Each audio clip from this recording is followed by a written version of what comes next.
ये बातें सुनकर डॉक्टर और चिढ़ सकता था पर चिढ़ा नहीं। रास्ते में आते समय उसे बजरिए रजन बाबू बब्बा की हैसियत और लुगासी के नागरिक शास्त्र में उनके स्थान की खबर हो चुकी थी। प्राइवेट प्रैक्टिस में लुगासी से भविष्य में केस उसके पास आते रहेंगे। इस सुखद आशा में वह लुगासी के इस महत्वपूर्ण नागरिक की अलल टप्पू बातों को नजरअंदाज कर करके अब तो मुस्कुराने तक लग गया था। वह उनकी बातों का मजा भी ले रहा था पर साथ ही बीमारी की गंभीरता की तरफ इशारा भी करता जा रहा था। उसने फिर कहा कि मुझे दुख है पर आपको मोट चलना पड़ेगा ताकि वहां आपकी छाती का फोटो करा लिया जाए, तभी जाकर बीमारी साफ हो सकेगी और डॉक्टरी अदालत में दूध का दूध पानी का पानी हो सकेगा। रजन ने भी डॉक्टर की हाँ में हाँ मिलाते हुए कहा कि डॉक्टर साहब आप बता दो कि कब लाना होगा तो हम बब्बा को उसी दिन लेके। अब बब्बा भड़क गए। बब्बा ने कहा कि हम फोटो सोटो न खिंचवाएंगे भैया। उन्होंने यह भी स्पष्ट कर दिया कि फोटो सोटो तो खिंचाएगा हमारा घंटा।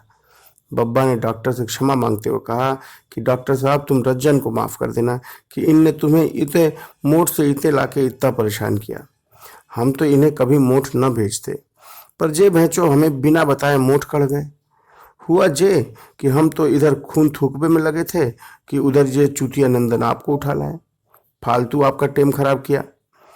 मोटरसाइकिल के पहिए अलग घिसे और नतीजा नतीजा साला जे कि भैया कैंसर है तुम्हें। चलो शहर, खिंचाओ एक्सरा, कराओ खून की जांच, डलवाओ नीचे उंगली ऊपर नली। 50 तरह के डॉक्टरी नेम भैंचो। इन्हें खूब पता है कि बब्बा ये सब कभी नहीं कराबे वाले, फिर भी ले आए तुम्हें अपनी पिछाड़ी लाद के। भैया हम कहीं भी नहीं जाबे वाले। कैंसर से मरेंगे तो लुगासी में, और जो कोई हमारा मर्डर करने की कभी इच्छा करे उसे भी लुगासी ही आके हमें चक्कू मारना पड़ेगा। 80 साल हो गए हमें लुगासी में रहते। अब इस कैंसर के लाने क्या हम लुगासी से बाहर जाएंगे? माफ करो डॉक्टर साहब। जे भैंचो रज्जन वैसे हमारे नाती तो जरूर हैं पर हैं बड़े चूतिया। पर अब क्या करें, पैदा हो गए हैं हमारे खानदान में तो रिश्ता तो तोड़ नहीं सकते ना, है कि नहीं? बस तुम इन्हें माफ कर दो और हमें भी। बब्बा इतना लंबा बोलकर थोड़ी देर को सांस लेने के लिए चुप हुए तो डॉक्टर ने उन्हें समझाइश देने के अंदाज में पुचकारते हुए बताने की कोशिश की कि आपको अपनी बीमारी को सीरियसली लेना चाहिए और इतनी गंभीर बात को आप ऐसे मजाक में न उड़ाएं। बब्बा ने हंसकर कहा कि हम मजाक नहीं कर रहे भैया। हमारा तुम्हारा कोई जीजा साले का रिश्ता तो है नहीं कि हमारे बीच मजाक चले, बल्कि हम तो जीजा साले के बीच मजाक के भी सख्त विरुद्ध हैं और इस चक्कर में अपने साले की बहुत पहले ठुकाई भी कर चुके हैं। जहां तक हमारे सीरियस होने की बात तुमने कही डॉक्टर साहब, तो तुम क्या चाहते हो कि अब हम अपनी बीमारी के नाम पे दिन भर छाती कूटा करें और जो कहीं से जोर से कट काट दी तो साला और भी खून ना निकल आएगा? डॉक्टर अब जाकर खुलकर हंसने लगा। वह जान गया कि कैंसर की तरह ही इस आदमी का भी कोई तोड़ नहीं हो सकता। बब्बा बोलते रहे, और तुम बार बार हमें दुख है कह रहे हो ना डॉक्टर साहब, तो दुख सुख का तुम्हें कुछ पता भी है? तुम्हें कुछ भी नहीं पता। तुम्हें दुख और सुख का कुछ भी नहीं पता। हम बताते हैं। और यहीं से बब्बा ने दुख सुख का वह लंबा विवेचन शुरू किया जिसका शुरुआती अंश पाठकों ने अभी पढ़ा। बब्बा ने सुख और दुख की फिलॉसफी नौजवान डॉक्टर को अपनी ही शैली में समझाना जारी रखा। डॉक्टर भी अब मजे से उनकी बातों में रस ले रहा था। अच्छा डॉक्टर साहब, तुम तो हमें जे बताओ कि जे साली जिंदगी आखिर होती क्या है? बताओ बताओ। तुमने तो भैया इतनी पढ़ाई करी है, डॉक्टरी के मोटे मोटे पोथे पढ़े हैं, पर कभी हम जैसा कोई चूतिया तुमसे यह पूछ बैठे कि जे तो बताओ कि जिंदगी होती क्या है, तो क्या ठीक से कभी बता पाओगे? नहीं बता पाओगे ना। जिंदगी को समझने के लाने कोई किताब नहीं पढ़नी पड़ती भैया, जिंदगी जीनी पड़ती है। वरना बैठे बैठे तो तुम लाख पोथियां पढ़ डालो, तुम्हारे चूतड़ में भट्ठे पड़ जाएंगे बैठे बैठे, पर जिंदगी को कभी न समझ पाओगे।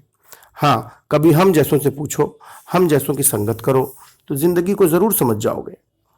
और जो तुम कभी जिंदगी को ठीक से समझ गए तो फिर सुख दुख की जो बातें भूल जाओगे। तो जिंदगी क्या है, हमें बताएं। जिंदगी साली बस सुख की निरंतर तलाश है, और सुख भैंचो कहीं होता ही नहीं। जिंदगी सुख के पीछे एक चूतिया चंदन वाली दौड़ है। यह कभी खत्म नहीं होती है, क्योंकि सुख तो कभी मिलने का नहीं। अरे जे सुख नाम की चीज जो कहीं होए तब तो मिले ना। समझो, सुख कहीं होता ही नहीं डॉक्टर साहब, सब दुखी हैं और सब जन दुखी रहबे बारे हैं। सच तो यह है कि जीवन में सब तरफ बस दुख ही दुख है, सब दुखी हैं, कोई कम दुखी तो कोई ज्यादा। और जो दुखी नहीं है वो वास्तव में चूतिया है। चूतिया होने के कारण उसे पता ही नहीं चल पा रहा है कि वो वास्तव में दुखी है। वह अपनी मूर्खता के कारण दुख को ही सुख समझे रहता है। सो दुख तो भैया हर तरफ है, सुख की बस अफवाह है, झूठी खबर। जिंदगी भर आदमी इस झूठी खबर के पीछे भागा फिरता है, सोचता है कि क्या पता खबर सच्ची ही निकल आए। निकलती वह कभी घंट नहीं। तुम हंस रहे हो डॉक्टर साहब, हंस लो, पर बात हम एकदम सच्ची कह रहे हैं। तुम अभी समझ नहीं पा रहे हो, अभी जवान हो ना इसीलिए, और जवानी चढ़ी है तो जवानी की ताकत भी है। अब इस जवानी की ताकत को कहाँ जाकर खर्च करोगे? तो तुम पूरी ताकत से सुख के पीछे भागोगे ही। हम भी कभी भागे ही थे, खूब दौड़े, दौड़ते दौड़ते पांव पिरा गए, सांस उखड़ गई, घुटना खटखट करने लगा, पर सुख न मिला। तुम भी जब हमारी उम्र में पहुंचोगे ना, तब खुद से ही सवाल पूछना कि बता बे, अब तो बता कि क्या होता है दुख और क्या होता है भंचो सुख। अब जैसे तुम हमें कह रहे हो कि दुख की बात है कि आपको शायद कैंसर है, जो हो सकता है कि साला सब तरफ फैल भी गया हो।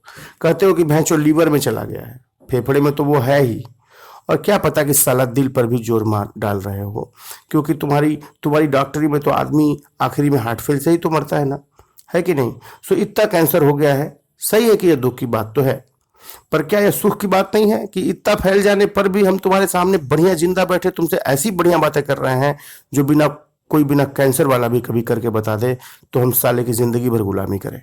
वैसे जिंदगी बहुत बची नहीं है फिर भी। अरे इतनी बड़ी बीमारी के बाद भी आदमी जिंदा है, और क्या चाहिए यार, काहे का दुख घंटा।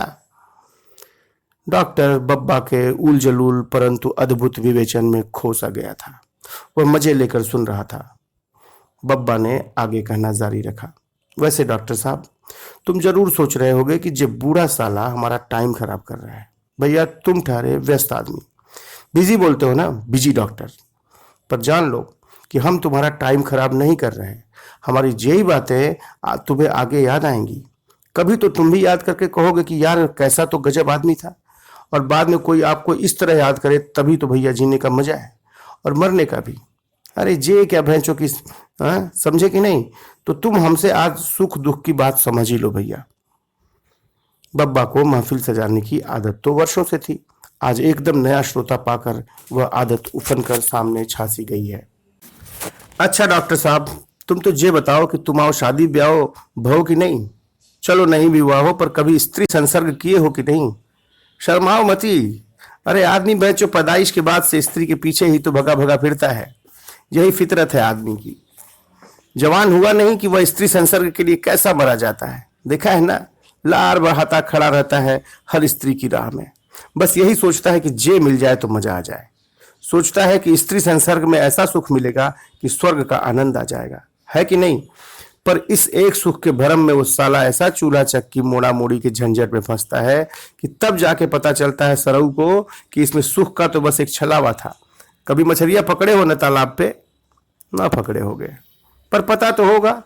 वैसा ही है सुख, इसे दुख के कांटे में लगा चारा समझ लो डॉक्टर साहब। सुख के लिए लपकते हो पर दुख के कांटे में बिंधे रह जाते हो। बस बस यही है सुख और दुख की कहानी। बब्बा जब बोलते हैं तो उनको सुनने वालों की भीड़ आसपास जमा हो जाती है, उनकी बातें होती ही ऐसी हैं। फिर अभी तो वे एक शहराती डॉक्टर को धोबी पछाड़ लगा रहे थे, जिसमें लुगासी वालों को आत्मीय गर्व होना ही था। सो कुछ ज्यादा ही भीड़ हो गई थी। इस भीड़ में घर के लोग थे, घर के नौकर थे, चरवाहे थे, पड़ोसी थे और नाती पोते भी थे। भरा पूरा घर है बब्बा का, मात्र ऐसा कहकर उनके बड़े खानदान का जिक्र नहीं किया जा सकता। उसे खासा भरा पूरा मानिए। इसी भीड़ में उनके दो सुपुत्र भी खड़े हैं कि बातें करते करते कहीं बाप कुछ मांग ही बैठे या आज्ञा दे तो तुरंत पूरी की जा सके। बब्बा के सुपुत्र भी स्वयं 60 साल के ऊपर के हो चुके हैं, परंतु बब्बा के सामने वे अभी भी गप्पू और नन्ना हैं, जिन्हें वे बचपन से लतियाते रहे हैं। सुख और दुख का उदाहरण देने के लिए बब्बा ने सीधे अपने ही खानदान को पकड़ा। इसके लिए गप्पू से बेहतर और कौन होता।